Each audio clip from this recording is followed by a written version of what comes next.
عطر جان تو دل از مملکت جانم برد. شیوه چشم شریفت ز سر ایمانم برد. در پی حادثه هایی که به عشق انجامد، هوسم رفت و مرا شوق به قربانم بود.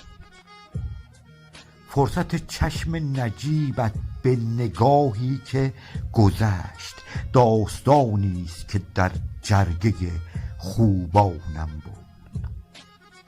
ای عزیزی که هواخواه تو شد جمله جهان، جنت از عطر تنت هوش مسلمانم بود.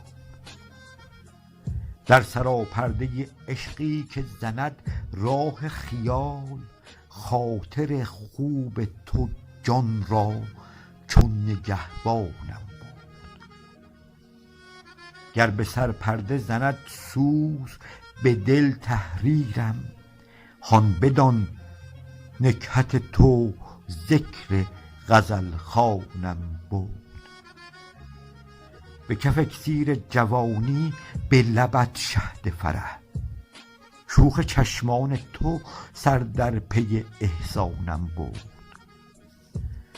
ناسیه کرده ز زلفت به سخن با دیده، سر زلف تو به پیچش همه آسانم بود.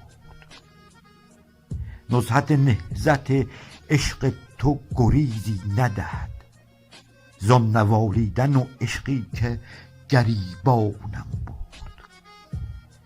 حالت چشم تو کرده دل من مست و خراب، به خرابات دلم ظن تو افغانم برد. دیده دزدی ز من و روی بگیری در دم، چون زنینی که گلی تازه به فرمانم بود. والله از غیر تو من چون نفسی تازه کنم، این چنینم که لب شهد تو عنوانم بود. غربت و داد غریبی و غم هجرانت، ز سر و دیده و دل فرصت درمانم بود.